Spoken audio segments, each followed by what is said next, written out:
There is a guaranteed safe method for killing every fly in your whole yard, and it costs under $60 to set up. The flies coming back every single day aren't coming back by accident. They're following a signal your yard is sending out, and by the end of this, you'll know exactly how to shut that signal down this weekend. 1. The signal your yard is sending. Flies don't pick your yard by accident. They're reading a map your property prints for them every single day. Until you understand what that map says, nothing you spray, hang, or zap will change the count by the following afternoon. A single female housefly lays up to 500 eggs in one batch, and she only drops them where the scent tells her the larvae will survive. The pile of grass clippings sitting against the fence, the dog bowl rinsed but never scrubbed, the damp wood chips around your shrubs, the compost bin without a lid. Each one of those is broadcasting a landing invitation she is wired to answer. Dr. Daniel Klein of the USDA Agricultural Research Service confirmed that females locate breeding sites almost entirely through ammonia compounds and volatile fatty acids released by decomposing organic material, and that disrupting the scent signal at the source outperforms targeting adult flies by a significant margin. What makes that signal so hard to break without the right system is the speed of the cycle itself. A housefly egg hatches into a larva within 8 to 20 hours, depending on temperature. That larva feeds, grows, and pupates within 4 to 10 days. The adult that emerges from that pupa is capable of laying its first batch of eggs within 2 days of hatching. From the moment a female drops eggs in your yard to the moment her offspring are breeding is as little as 10 days in summer heat.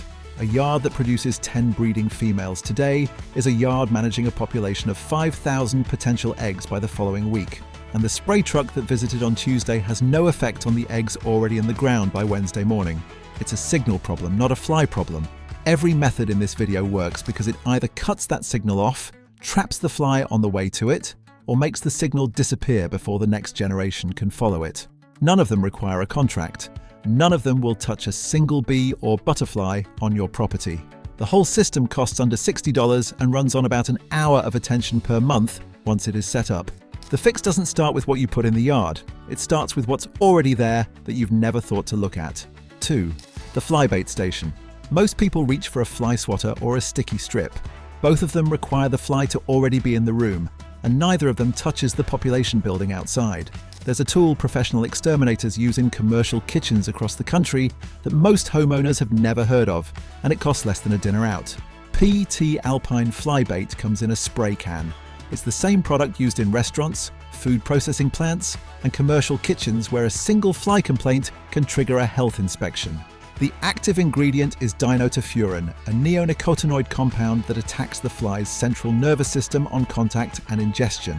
A fly lands on a treated surface, feeds on the bait attractant mixed into the formula, and is dead in under 60 seconds. The reason you use laminated paper as a station base is that dinotefuran needs a non-porous surface to maintain concentration. Spray it on regular paper, and the compound absorbs into the fiber and loses potency within hours. On a laminated card, it holds for 30 days at full strength. Placement determines whether this works or sits ignored. Flies enter a house through doors and windows because they're attracted to light, which means the frame above a door and the interior of a windowsill are the two highest activity surfaces in any home. The back of the refrigerator near the base is a third because that surface sits in a low traffic zone that rarely gets wiped and holds residue films that flies feed on. The top ledge of a picture frame near a window is a fourth. Anywhere flies land repeatedly is a valid station location. Keep every station out of reach of kids and pets. Dinotefuran is toxic to bees at direct exposure, which is exactly why the stations go on non-porous vertical surfaces, rather than open horizontal ones where a bee might land. Keep stations away from the stovetop because heat above 100 degrees degrades the bait within hours. 3 stations running simultaneously in a kitchen with a fly problem will clear the indoor population within 48 hours in most cases. Each station lasts 30 days before requiring a fresh application. 1 can of PT Alpine covers an entire season of station maintenance for the average home. The cost for the full indoor system is under $20, and the labor is under 10 minutes. What happens inside the house is only half of it. What's living in the structure of your yard during daylight hours is a problem that requires a completely different approach. 3. Where flies spend the day. Between 10 in the morning and 4 in the afternoon, the flies in your yard aren't flying. They're sitting still, and they're in spots most homeowners never think to treat. Understanding where they rest during those hours is what separates a yard with no flies from a yard that keeps filling back up no matter what you spray at it. Flies move into shade during the heat of the day. They press themselves against cool surfaces, the underside of leaves, the interior of dense hedges, under deckboards, behind the woodpile, inside wooden lattice, along the underside of porch eaves. They're conserving energy before the evening feeding period, and they're doing it in exactly the locations most homeowners walk past every single day without ever looking at. A pump garden sprayer loaded with an essential oil concentrate reaches those surfaces. These oils work by attacking different sensory systems at once, blinding their ability to find hosts and triggering an immediate avoidance response. You aren't just repelling them, you're making your yard invisible to their navigation. What matters is that a fly that lands on a treated surface reads it as hostile and leaves, and a fly that keeps encountering treated surfaces stops returning to that section of the yard entirely. Fill the sprayer 3/4 full of water and shake the concentrate well before you pour it in, because the oils settle. Add 4 to 8 ounces based on the product label. The water turns cloudy when it's mixed right. Spray the underside of every leaf on every shrub, the interior face of any lattice under the deck, behind the woodpile, the eaves of the porch, and the underside of patio furniture. 2 rules that matter. Do not spray into open air because the oils evaporate before they hit any surface. And do not spray any flower that's open and in bloom because the same compounds that push flies out will keep your pollinators away from the blossoms. Spray the structure of the plant, not the flower itself. The treatment takes 2 to 3 weeks before UV and rain break it down. After a heavy storm, do it again. The whole property takes under an hour. Most people who try this for the first time are surprised by what they find when they look at the underside of their shrubs, and more surprised by how much fewer flies are on the porch by the following evening. There's a category of fly problem the spray alone can't solve, and it starts with something most homeowners do once a season if they do it at all. 4. The walk. There's a Saturday morning habit that farmers across Pennsylvania and Ohio have practiced for at least 200 years, and it has no brand name, no label, and no version that fails. Take a bucket and walk your full property. You're looking for small water, not puddles, not ponds, but the amount held in a cracked plant saucer, a tarp fold, a wheelbarrow left right side up. A female fly can complete a full breeding cycle in less water than you can hold in your cupped hand, and she'll find every pocket of it before you do, if you're not walking for it. The spots that produce the most flies on any residential property follow a consistent pattern. The saucer under every potted plant on the porch, rinsed but never fully dried. The gutters, which hold leaf debris and standing moisture in the channel seams for days after rain, invisible from the ground and almost never treated. The fold of the tarp over the woodpile where a cup of rainwater sits untouched for a week. The dog bowl that gets its water changed but never gets scrubbed, building a thin film on the interior that signals a breeding site around the clock. The bird bath, which can produce a full generation of larvae in 5 days if it isn't flushed and refilled on schedule. Mosquito bits solve the spots you can't drain. Drop a spoonful into your gutters once a month from May through September. The active ingredient is BTI, a targeted bacterium that ruptures fly and mosquito larvae from the inside within 24 hours and is completely harmless to everything else in your yard. It's the gold standard for safe larval control, and a $17 container runs an entire summer. The walk takes 15 minutes and it's free.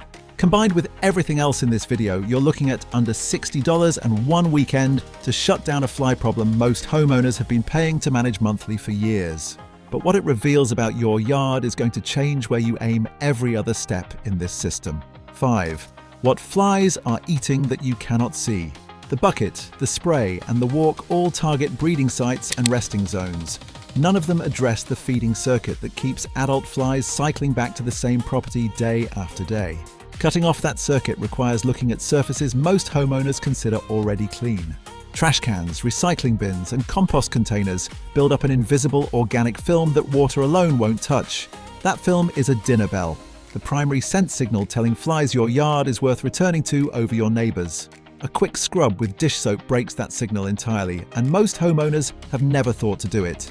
Scrubbing the trash can interior once a month eliminates a feeding site that draws dozens of flies every day and keeps them returning to that corner of the property on a circuit that no trap or spray interrupts. Add the recycling bin and compost base to that same monthly scrub and you've removed 3 of the most consistent adult attractors on the property in under 20 minutes. Animal waste is the other side of that same problem, and most homeowners underestimate it significantly. Houseflies and stable flies can detect the compounds in fresh animal waste from over a mile away under the right wind conditions. A pile of dog waste left in the yard for more than 24 hours isn't just unpleasant. It's an active feeding and breeding site for multiple fly species simultaneously. Daily removal cuts that signal entirely. The flies that would have found it never lock onto your property in the first place, which means the trap has fewer incoming flies to intercept and the spray has fewer adults to displace. None of what's in this section costs anything. No product, no equipment, no contract. It's a cleaning schedule applied to 3 surfaces and a daily habit in the yard. The viewers who skip this step and go straight to the trap wonder why the trap fills but the fly count doesn't drop. The ones who do this first notice the difference within a week. But what comes next does require a product, and what it catches when you open it is not something most people expect to find. 6. The bucket. Before you build the trap, the color of the bucket matters more than anything you put inside it. A white bucket sitting in full sun will sit empty all summer. A dark brown, dark red or black bucket set in the shade is what a female fly reads as home, and that single variable is why most homemade fly traps fail before they ever get a chance to work. The biology behind the color preference is straightforward. Female flies evolved in environments where ideal breeding pools were dark, shaded, still bodies of water, the kind found under dense canopy, in the shadow of riverbanks, or in the ground-level depressions of forest floors. A white bucket in direct sun reflects light and heat in a way that registers as the wrong environment entirely. A dark bucket in shade mimics the thermal and visual signature of those ancestral breeding sites, closely enough that the fly's navigation system reads it as the most attractive option on the property. Get a bucket with a lid. Cut the green cone insert out of a rescue fly trap kit, available at any hardware store for under $15. Drill a 2.5-inch hole in the center of the bucket lid using a hole saw. Run the cone through the hole from the bottom up so it points into the bucket interior. Cork around the inner edge to seal it, and put a small bead of cork on the top side to keep the cone entry open at all times. The cone is how the flies get in. The funnel shape narrows as it descends into the bucket, which disorients the fly's spatial navigation and prevents it from finding the exit. Fill the bucket about 1/3 of the way with water. Drop in the attractant pouch from the rescue kit, a water-soluble bag of fermented bait compounds that dissolves and disperses through the water column. Add 3 or 4 raw eggs, shells and all. As those eggs begin to decompose, they release hydrogen sulfide, ammonia, and volatile fatty acids, the exact chemical signature of an active organic breeding pool. A fly within range of that scent has no competing signal strong enough to pull her elsewhere. Placement determines whether the trap pulls flies away from your living space or draws them toward it. Put the bucket near the garbage cans if there's no entry point to the house within reach. Never near the front or back door. Set it and leave it for 3 days. What's happening inside that bucket while you go about your week is something the pest control industry has never had an interest in showing you. 7. What the trap actually caught.